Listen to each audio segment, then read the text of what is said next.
श्री कृष्ण गोविंद हरे मुरारी, हे नाथ नारायण वासुदेवा। ओम श्री गणेशाय नमः। ओम श्री सरस्वती नमः।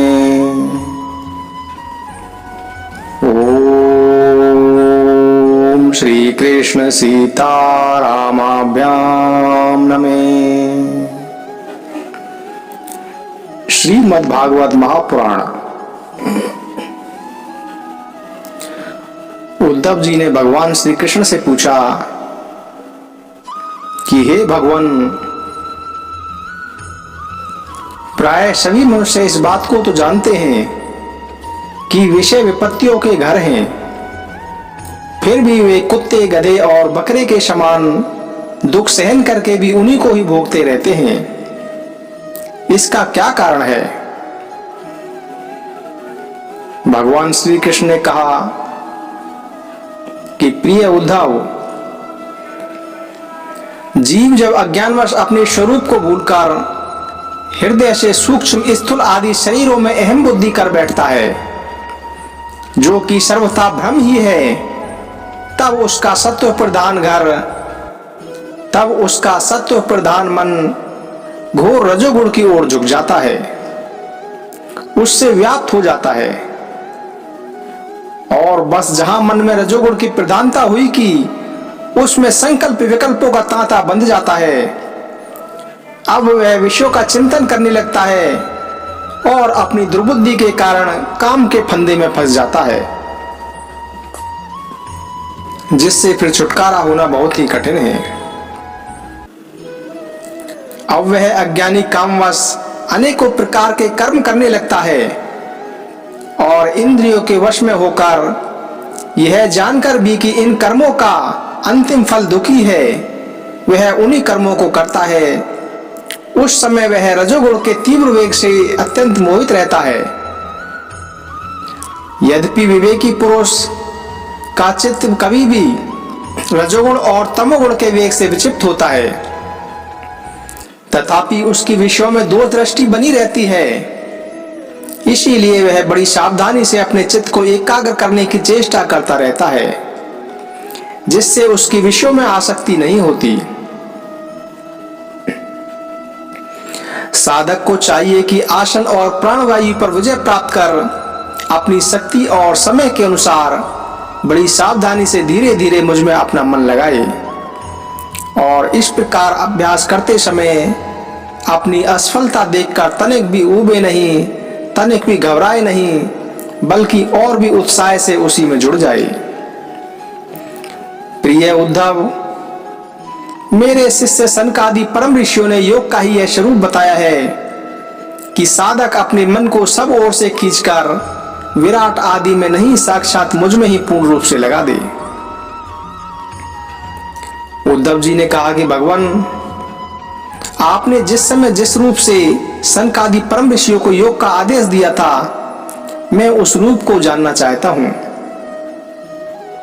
भगवान श्री कृष्ण ने कहा कि प्रिय उद्धव, सनकादि परम ऋषि ब्रह्मा जी के मानस पुत्र हैं। उन्होंने एक बार अपने पिता से योग की सूक्ष्म अंतिम सीमा के संबंध में इस प्रकार प्रश्न किया था। सनकादि परम ऋषि ने पूछा कि पिताजी, चित्त गुणों अर्थात विषयों में घुसा ही रहता है, और गुण भी चित्त की एक एक वृत्ति में प्रविष्ट रहते ही हैं, अर्थात चित्त और गुण आपस में मिले जुले ही रहते हैं। ऐसी स्थिति में जो पुरुष इस संसार सागर से पार होकर मुक्ति पद प्राप्त करना चाहता है, वह इन दोनों को एक दूसरे से अलग कैसे करे?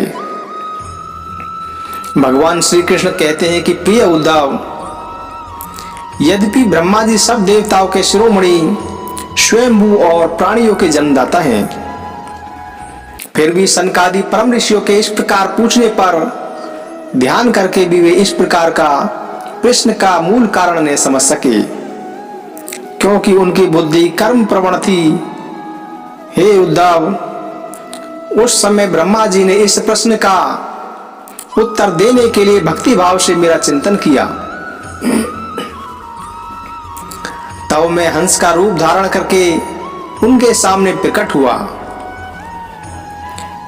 मुझे देखकर सनकादि ब्रह्मा जी को आगे करके मेरे पास आए और उन्होंने मेरे चरणों की वंदना करके मुझसे पूछा कि आप कौन हैं। प्रिय उद्धव, सनकादि परमार्थ तत्व के जिज्ञासु थे, इसलिए उनके पूछने पर उस समय मैंने जो कुछ कहा था वह मुझसे सुनो। मैंने कहा कि हे ब्राह्मणों, यदि परमार्थ रूप वस्तु नाना तत्व से सर्वथा रहित है, तब आत्मा के संबंध में आप लोगों का ऐसा प्रश्न कैसे युक्ति संगत हो सकता है? अथवा मैं यदि उत्तर देने के लिए बोलूं भी तो किस जाति, गुण, क्रिया और संबंध आदि का आश्रय लेकर उत्तर दूं?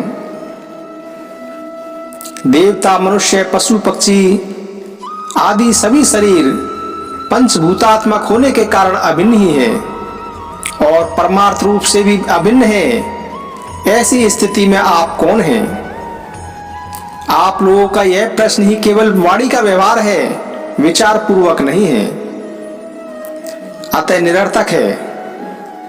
मन से, वाणी से, दृष्टि से तथा अन्य इंद्रिय से जो भी कुछ ग्रहण किया जाता है वह सब मैं ही हूं। मुझसे भिन्न और कुछ नहीं है। यह सिद्धांत आप लोग तत्व विचार के द्वारा समझ लीजिए। हे पुत्रों, यह चित्त चिंतन करते करते विषय विकार हो जाता है और विषय चित्त में प्रविष्ट हो जाते हैं। यह बात सत्य है, तथापि विषय और चित्त ये दोनों ही मेरे स्वरूप भूत जीव के देह हैं, उपाधि हैं। अर्थात आत्मा का चित्त और विषय के साथ कोई संबंध ही नहीं है। इसलिए बार बार विषयों का सेवन करते रहने से जो चित्त विषयों में आसक्त हो गया है और विषय भी चित्त में प्रविष्ट हो गए हैं, इन दोनों को अपने वास्तविक से अभिन्न मुझ परमात्मा का साक्षात करके त्याग देना चाहिए। जागृत, स्वप्न और सुषुप्ति ये तीनों अवस्थाएं सत्वादि गुणों के अनुसार ही होती हैं और बुद्धि की वृत्तियां हैं, सच्चिदानंद भाव का स्वभाव नहीं। इन वृत्तियों का साक्षी होने के कारण जीव उनसे विलक्षण है। यह सिद्धांत श्रुति, युक्ति और अनुभूति से युक्त है, क्योंकि बुद्धि वृत्तियों के द्वारा होने वाला यह बंधन ही आत्मा में त्रिगुणमयी वृत्तियों का दान करता है। इसलिए तीनों अवस्थाओं से विलक्षण और उनमें अनुगत मुझ तुरीय तत्व में स्थित होकर इस बुद्धि के बंधन का परित्याग कर दें। तब विषय और चित्त दोनों का युगपत् त्याग हो जाता है। यह बंधन अहंकार की ही रचना है और यही आत्मा के परिपूर्णतम सत्य, अखंड ज्ञान और परमानंद स्वरूप को छिपा देता है। इस बात को जानकर विरक्त हो जाएं और अपनी तीन अवस्थाओं में अनुगत तुरीय स्वरूप में होकर संसार की चिंता को छोड़ दें। जब तक पुरुष की भिन्न भिन्न पदार्थों में शतक बुद्धि, अहम बुद्धि और मम बुद्धि युक्ति के द्वारा निवृत्त नहीं हो जाती, तब तक वह अज्ञानी यद्यपि जागता है तथापि सोता हुआ सा रहता है। जैसे स्वप्न अवस्था में जान पड़ता है कि मैं जाग रहा हूं, आत्मा से अन्य देह आदि प्रतीयमान नाम रूपात्मक प्रपंच का भी कुछ अस्तित्व नहीं है।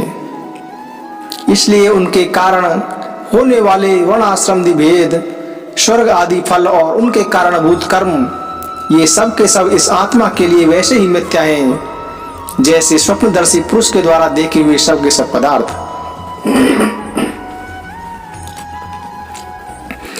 जो जागृत अवस्था में समस्त इंद्रियों के द्वारा बाहर दिखने वाले संपूर्ण क्षणभंगर पदार्थों को अनुभव करता है और स्वप्न अवस्था में हृदय में ही जागृत में देखे हुए पदार्थों के समान ही वासना में विषयों का अनुभव करता है और सुषुप्ति अवस्था में उन सब विषयों को समेटकर उनके लय को भी अनुभव करता है, वह एक ही है।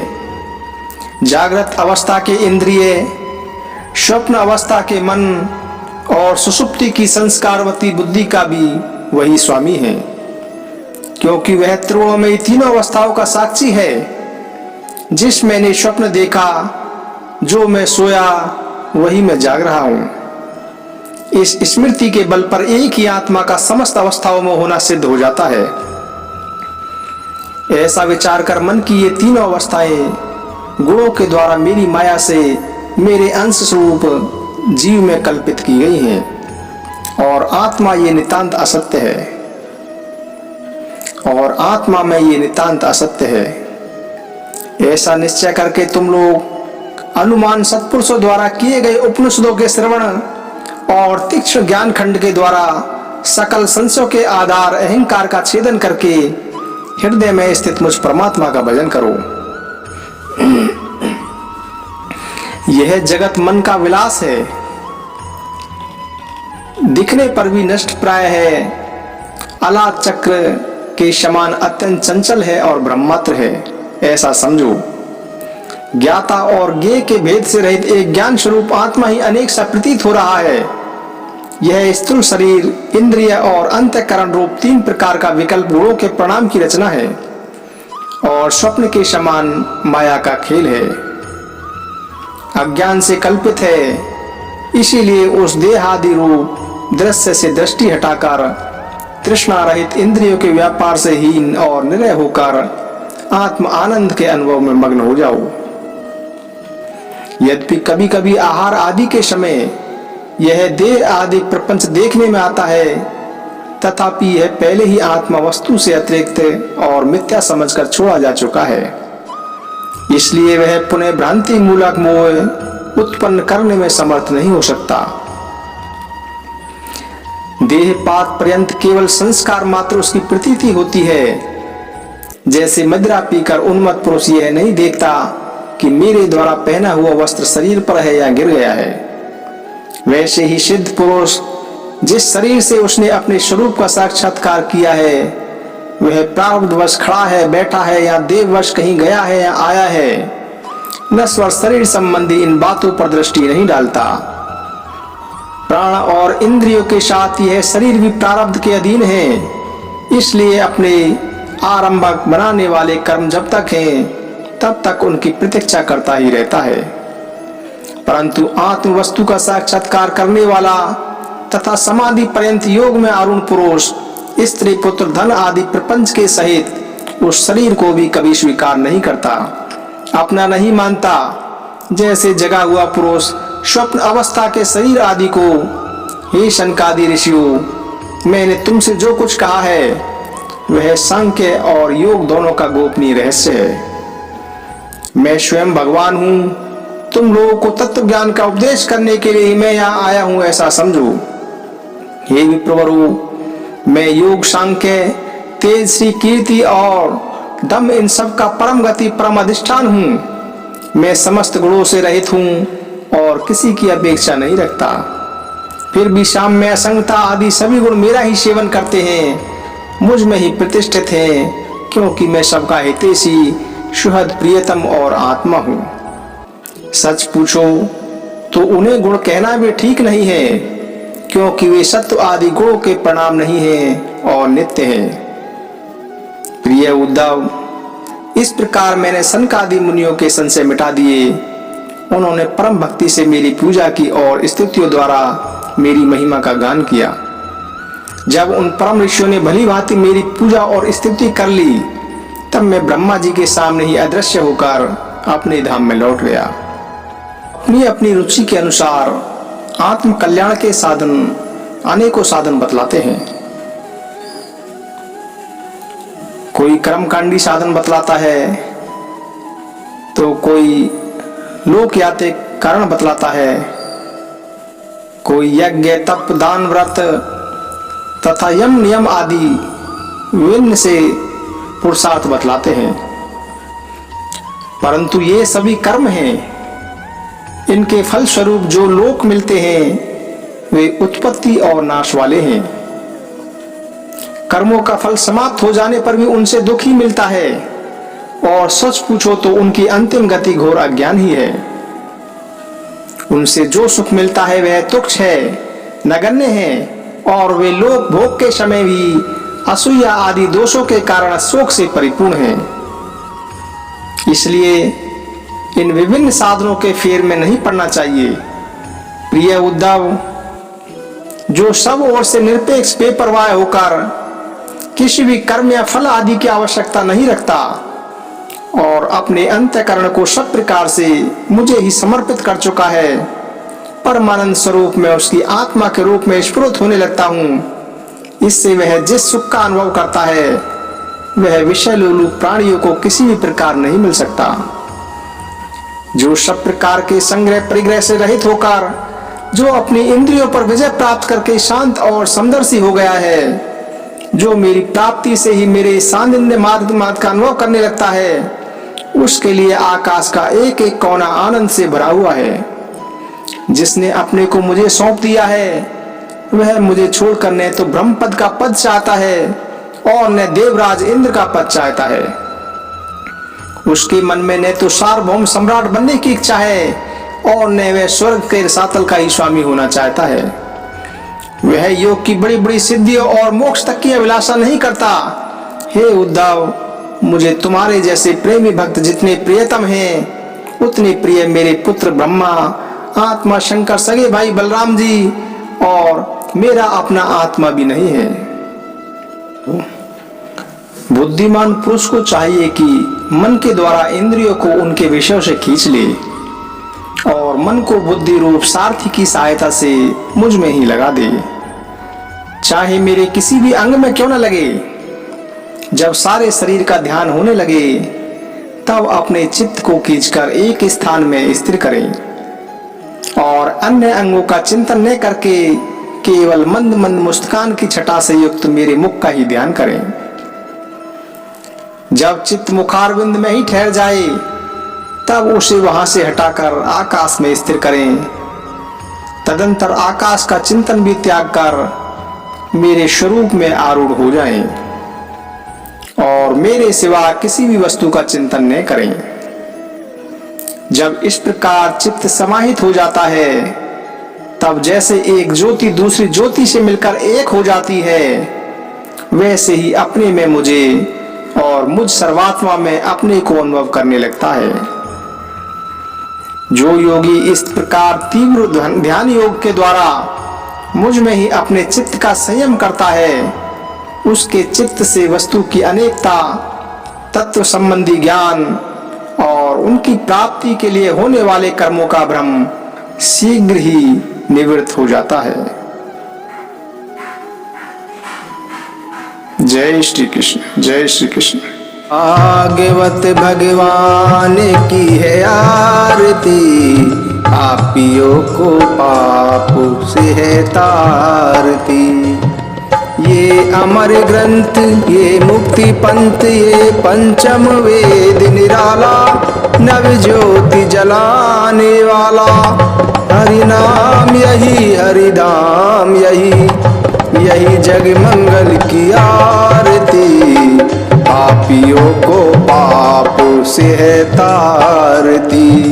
श्री भागवत भगवान की है आरती, पापियों को पापों से है तारती।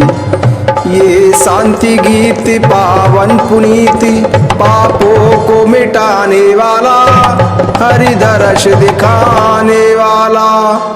यह सुख करनी, यह दुख हरनी, श्री मधुसूदन की आरती।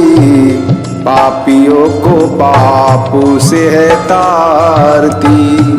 श्री भागवत भगवान की है आरती, पापियों को पापों से है तारती। ये मधुर बोल जग फंद खोल, सन्मार्ग दिखाने वाला, बिगड़ी को बनाने वाला। श्री राम यही, सघन श्याम यही, यही प्रभु महिमा की आरती। पापियों को पापों से है तारती।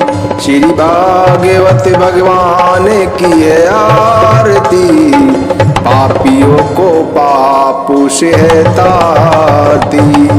श्री कृष्ण गोविंद हरे मुरारी।